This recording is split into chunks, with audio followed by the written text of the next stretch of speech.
Hello दोस्तों, Bihar SSC inter level के एक नए प्रैक्टिस सेट में आपका स्वागत है। दोस्तों, आज से एक नया प्रैक्टिस सेट शुरू करने जा रहे हैं जो किरण पब्लिकेशन का प्रैक्टिस सेट है। सभी ये प्रीवियस ईयर का क्वेश्चन है। इसमें ये किरण पब्लिकेशन का समान अध्ययन का पुस्तक है, ठीक है, जिसमें सभी प्रीवियस ईयर का क्वेश्चन दिया हुआ है। आप देख सकते हैं चैप्टर वाइज, टाइप वाइज। चलिए आगे देखते हैं। जो यहाँ पर डेट दिया है दोस्तों, देखिए टिल दिसंबर 2023, यानी दिसंबर 2023 तक ये अपडेट दिया हुआ है पूरा। और इसमें टोटल 14,000 से ज़्यादा क्वेश्चन है इसमें। और देखिए सभी एग्जाम में ये यहाँ से क्वेश्चन आ चुका है, यहाँ पर जो भी है इसमें आ चुका है। आज इस पुस्तक का थोड़ा सा इंट्रो दे देते हैं, फिर इसको शुरू करते हैं, ठीक है दोस्तों। चलिए अब आगे देखिए। इसमें ये पाई चार्ट बना हुआ है, आप देख सकते हैं। ये सभी टेलीग्राम पर हम डालेंगे, आप लोग टेलीग्राम से जुड़ जाइए, उसका लिंक डिस्क्रिप्शन में मिल जाएगा, जीके विद कुणाल से, ठीक है। देखिए यहाँ पाई चार्ट बना हुआ है। ये पाई चार्ट में आप जैसे देख रहे हैं टाइप, ये टाइप क्या है आगे आपको समझ में आएगा कि किस टाइप से कितना क्वेश्चन आया है और किस टाइप से कितना कम आया है, किस टाइप मतलब कितना ज़्यादा आया है किस टाइप से और कितना कम आया है किस टाइप से, ठीक है ना। ये जब आगे बताएंगे तो आपको समझ में आएगा। चलिए यहाँ पर देखिए, यहाँ पर भी पाई चार्ट पूरा बना हुआ है। चलिए और आगे दिखाते हैं। देखिए सभी पाई चार्ट बना हुआ है और सब्जेक्ट वाइज है पूरा। यहाँ पर देखिए दोस्तों, यहाँ पर दिया हुआ है कि किस सब्जेक्ट से कितना क्वेश्चन आया है हर साल। यहाँ पर आप देख सकते हैं, ये सभी को हम डालेंगे टेलीग्राम पर, इसको आप देख लीजिएगा। और यहाँ पर भी देख लीजिए, देखिए यहाँ पर भी किस सब्जेक्ट से कितना क्वेश्चन आया है आप देख सकते हैं, ठीक है, देख लीजिए। देखिए दोस्तों अब आगे देखिए। अब जिस टाइप का हम बात कर रहे थे यहाँ पर, इसको हम थोड़ा बड़ा करते हैं दोस्तों। देखिए दोस्तों, अगर वीडियो क्वालिटी थोड़ा कम होगा तो उसको थोड़ा बढ़ा लीजिएगा आप, कि साफ साफ दिखेगा। देखिए यही टाइप था। इस पुस्तक में टाइप वाइज क्वेश्चन दिया है, टाइप 1, टाइप 2, यहाँ पर देखिए टाइप 3, टाइप 4, 5, 6। इसमें इतना ही में प्राचीन भारत आपका कंप्लीट हो गया, ठीक है। और एक टाइप में ज़्यादा से ज़्यादा क्वेश्चन है तो मात्र 50 क्वेश्चन ही है, ठीक है। 50 क्वेश्चन होगा, 50 से 55 एक टाइप में मात्र। और सभी एग्जाम में पूछा हुआ ये क्वेश्चन है। जब आप आगे देखेंगे तो आप समझेंगे, ठीक है। और यही पाई चार्ट में समझाया था कि किस टाइप से कितना क्वेश्चन आया है और किस टाइप से कितना क्वेश्चन कम आया है, ठीक है ना। और आप देखिए पहले यहाँ पर, तो पहले आपको हम इतिहास से शुरू करने वाले हैं, और जब इतिहास कंप्लीट हो जाएगा तब साइंस शुरू करेंगे। उसके बाद बचा पॉलिटिकल, ज्योग्राफी, तो ये दोनों कंप्लीट होने के बाद उसको शुरू करेंगे, ठीक है। तो चलिए अब क्वेश्चन पर चलते हैं। तो पहला क्वेश्चन देखिए, निम्नलिखित में से किस हड़प्पा केंद्र के बारे में माना जाता है कि मेसोपोटामिया के साथ सीधा समुद्र व्यापार था। टाइप 1 में मात्र 42 क्वेश्चन है।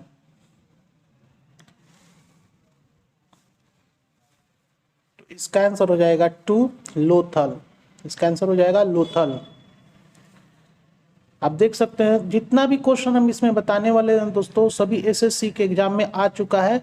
और ये जो पुस्तक है सिर्फ एसएससी नहीं, आप चाहे किसी भी कंपटीशन का तैयारी करते हो उसके लिए इम्पोर्टेंट है। और इसका पीडीएफ मेरे टेलीग्राम पर आपको मिल जाएगा। चलिए अगला क्वेश्चन देखिए, निम्नलिखित में से किस हड़प्पाकालीन स्थल से हल का टेराकोटा प्राप्त हुआ है।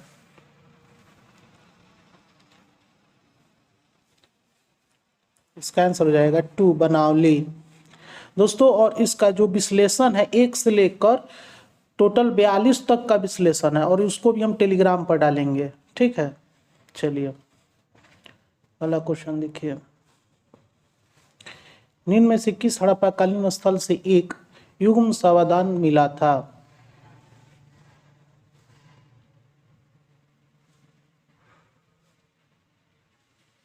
इसका आंसर हो जाएगा 4, लोथल।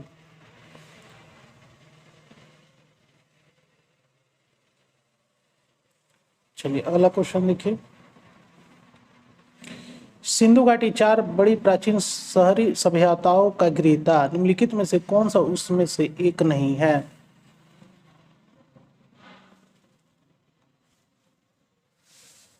इसका आंसर हो जाएगा 3 रूस। चलिए अगला क्वेश्चन देखिए। योरवे कल्चर एक चालकोलिथिक पुरातात्विक स्थल था जो वर्तमान समय में निम्नलिखित में से किस भारतीय राज्य में स्थित है?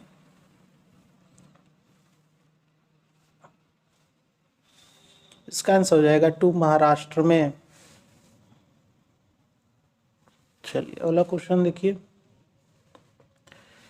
निम्नलिखित में से सिंधु घाटी सभ्यता का एक बंदरगाह शहर कौन सा था? इसका आंसर हो जाएगा 2 लोथल। चलिए अगले क्वेश्चन पर चलते हैं। चलिए दोस्तों अगला क्वेश्चन देखिए। बुर्जोम नौपाषाणिक युगीन स्थल डैश में स्थित है?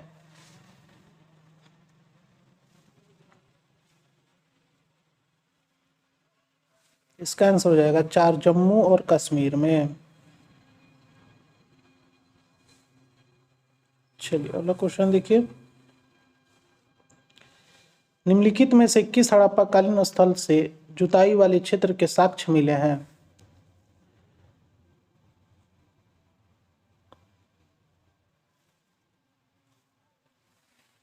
इसका आंसर हो जाएगा 3 कालीबंगा से। चलिए अगला क्वेश्चन देखिए। दावा जाली हैंडिंग नौपाषाण स्थल डैश में स्थित है?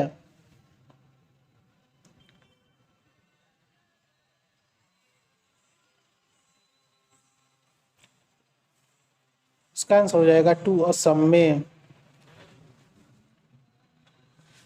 चलिए अगला क्वेश्चन देखिए।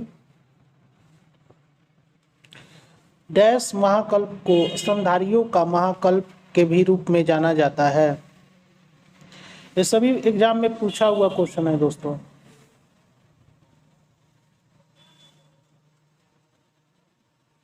इसका आंसर हो जाएगा बी नूतन जीवी।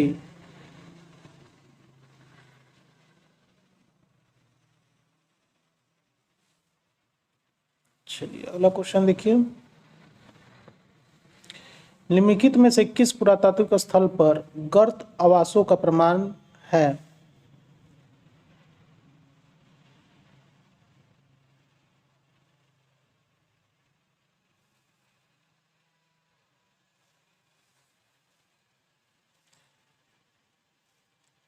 इसका आंसर हो जाएगा 2 बुर्जोहम से।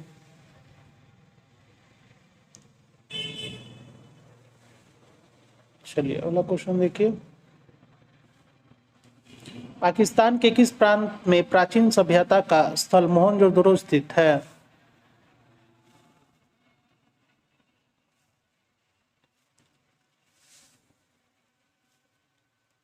इसका आंसर हो जाएगा 4 सिंध में।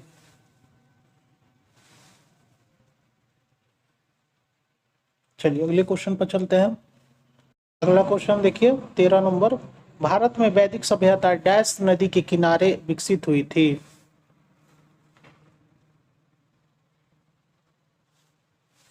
इसका आंसर हो जाएगा 2 सरस्वती। सरस्वती नदी के किनारे। चलिए वेदांगों के संदर्भ में निम्नलिखित शब्दों में से कौन सा शब्द अनुष्ठान को दर्शाता है?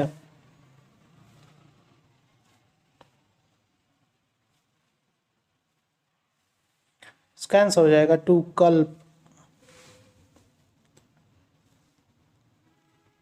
चलिए अगला क्वेश्चन देखिए।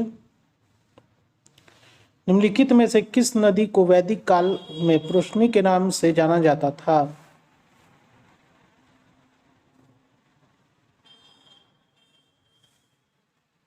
इसका आंसर हो जाएगा ए रावी नदी को। चलिए अगला क्वेश्चन देखिए। हड़प्पा सभ्यता की खोज सर्वप्रथम किस वर्ष में हुई थी?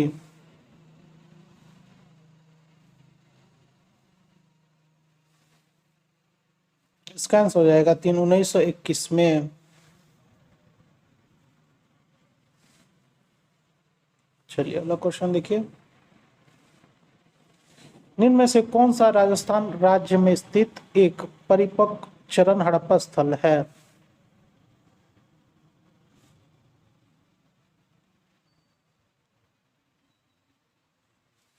इसका आंसर हो जाएगा टू कालीबंगा।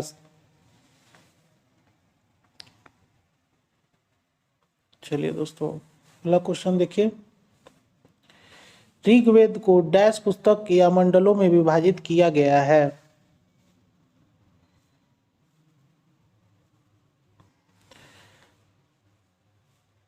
इसका आंसर हो जाएगा टू 10 मंडल। चलिए अगला क्वेश्चन देखिए। सूर्यकोट का पुरातात्विक स्थल किस राज्य में स्थित है? इसका आंसर हो जाएगा फोर गुजरात में।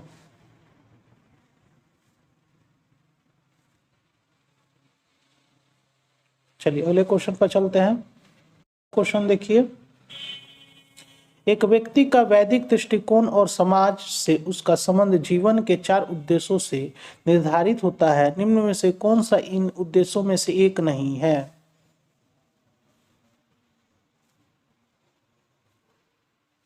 इसका आंसर हो जाएगा एक, सिद्धि से।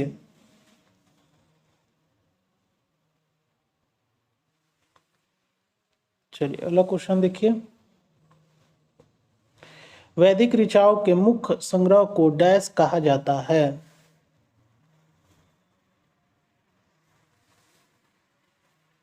इसका आंसर हो जाएगा 3 संहिता। चलिए अगला क्वेश्चन देखिए। ऋग्वेद में ऋषि विश्वामित्र और देवी के रूप में पूजी जाने वाली 2 नदियों के बीच संवाद के रूप में एक भजन है। यह कौन सी नदियां है?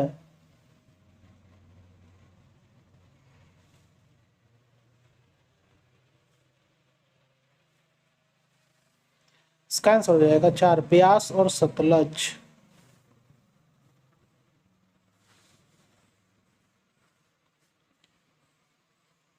चलिए अगला क्वेश्चन देखिए। सिल्ट एक नवपाषाण कालीन डैश है?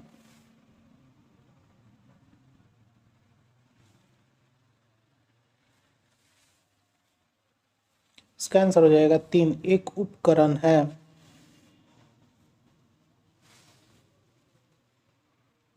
चलिए अगला क्वेश्चन देखिए।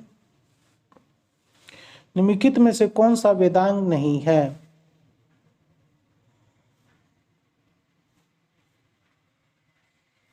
इसका आंसर हो जाएगा 4, पूर्व मीमांसा।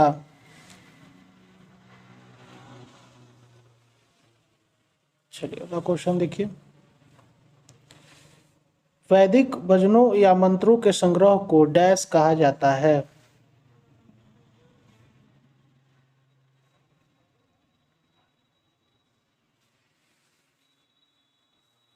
इसका आंसर हो जाएगा 4, संहिता।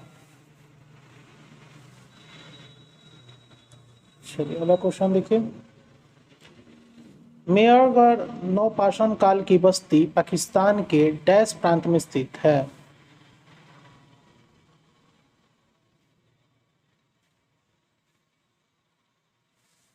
इसका आंसर हो जाएगा 3, बलूचिस्तान में।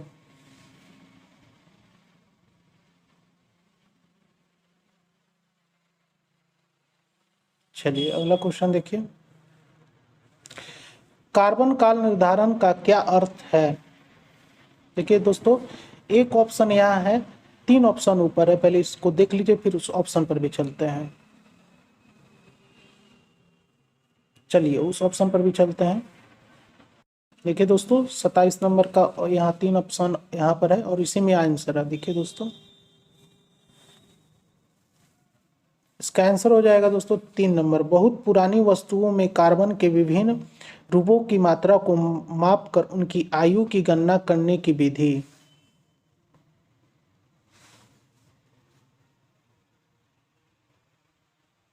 चलिए अगला क्वेश्चन देखिए। निम्नलिखित में से क्या हड़प्पा वास्तुकला में एक दुर्ग के भाग नहीं थे?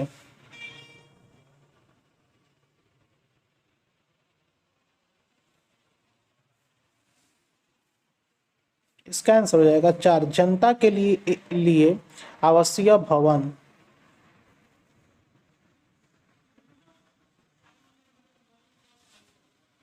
चलिए अगला क्वेश्चन देखिए। अगला क्वेश्चन है, अर्थवेद डैश खंडों का संग्रह है।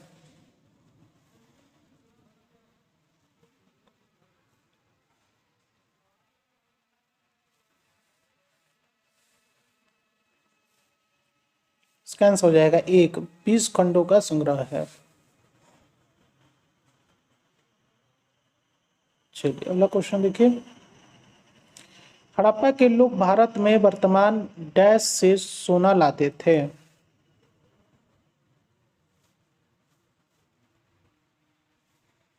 इसका आंसर हो जाएगा 3, कर्नाटक से। चलिए अगला क्वेश्चन देखिए। ऋग्वेद डैश सूक्तों का संग्रह है।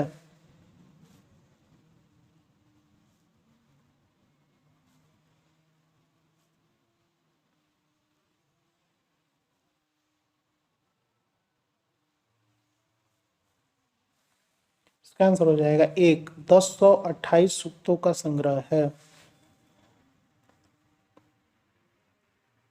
चलिए अगला क्वेश्चन देखिए। इनाम गांव गांव भारत के किस राज्य में स्थित है।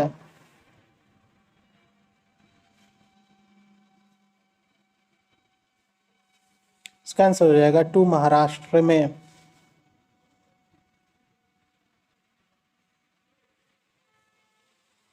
चलिए अगला क्वेश्चन देखिए। भीमबेटका पुनर्वासन काल एक प्रसिद्ध स्थल भारत के किस राज्य में स्थित है। इसका आंसर हो जाएगा 4, मध्य प्रदेश। चलिए अगला क्वेश्चन देखिए। अगला क्वेश्चन है, निम्नलिखित में कौन सी लिपि सभी आधुनिक भारतीय लिपियों की जननी मानी जाती है।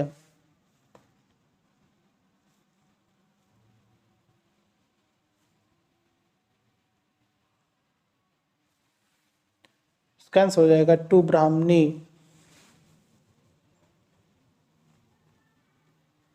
चलिए अगले क्वेश्चन पर चलते हैं। अगला क्वेश्चन देखिए दोस्तों। सिंधु घाटी सभ्यता के निम्नलिखित में से किस स्थल में द ग्रेट बाथ विशाल स्नानघर पाया गया था।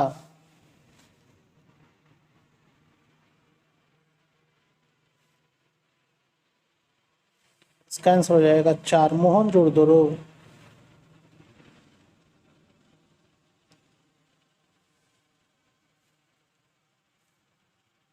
चलिए अगला क्वेश्चन देखिए। 1920 के दशक में सिंधु घाटी सभ्यता के 2 प्रमुख शहरों की खोज हेतु उत्खनन ASI के किस महानिदेशक के नेतृत्व में हुआ।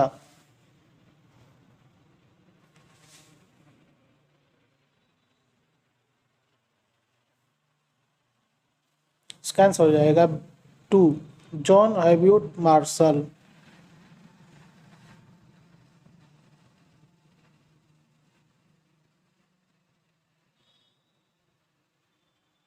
चलिए अगला क्वेश्चन देखिए। अगला क्वेश्चन है, 1940 के दशक में किस ब्रिटिश पुरातत्वविद ने माना कि एक समान क्षैतिज रेखा के अनुदिश यांत्रिक रूप से खुदाई करने के बजाय टीले की तारीख का पालन करना आवश्यक था।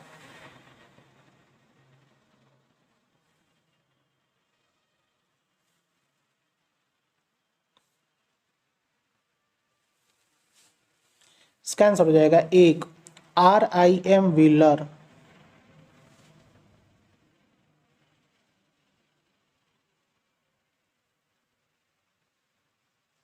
चलिए अगला क्वेश्चन देखिए। अगला क्वेश्चन है, 4 वेदों में सबसे प्राचीन वेद कौन सा है।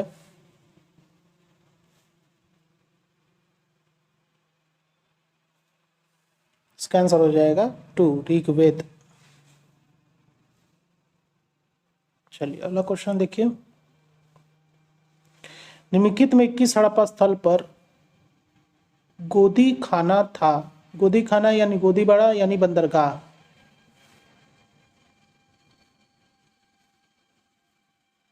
इसका आंसर हो जाएगा एक, लोथल।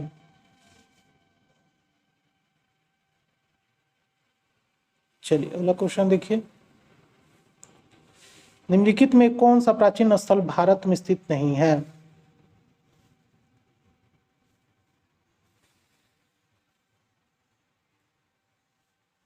इसका आंसर हो जाएगा 4, मेहरगढ़।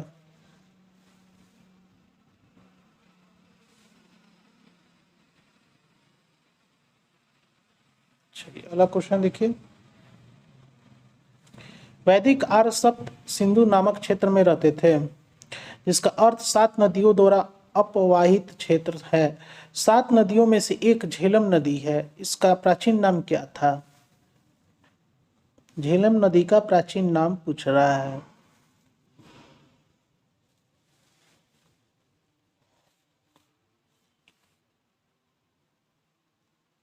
इसका आंसर हो जाएगा 4, विस्तता।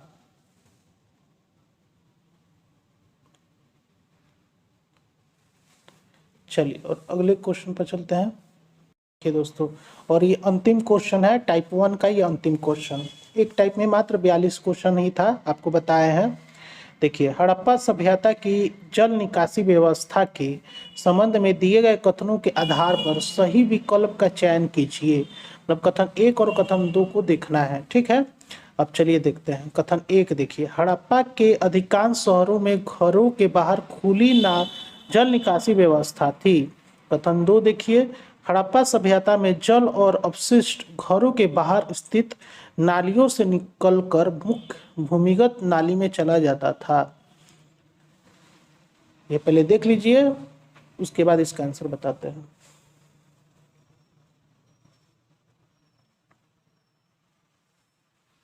चलिए इसका आंसर देख लीजिए दोस्तों, इसमें केवल 3 सही है, केवल 2 सही है। इसका आंसर हो जाएगा 3, केवल 2 सही है, केवल कथन 2 सही है, ठीक है। तो यहीं पर ये टाइप 1 कंप्लीट हो गया, और कल अब टाइप 2 पढ़ाएंगे। टोटल प्राचीन में 6 टाइप है, ठीक है, और ये 6 दिन में कंप्लीट हो जाएगा आपका प्राचीन भारत, ठीक है दोस्तों। और कोई भी प्रॉब्लम हो तो ज़रूर कमेंट कीजिएगा, हम उसको सॉल्व करेंगे। अगर मेरा कंटेंट आपको पसंद आ रहा होगा तो मेरे चैनल को सब्सक्राइब कर लीजिएगा और बेल आइकन को प्रेस कर लीजिएगा, ताकि मैं कोई भी वीडियो अपलोड करूँ तो उसका नोटिफिकेशन मिल सके। फिर मिलते हैं अगले नए वीडियो में, तब तक के लिए नमस्कार।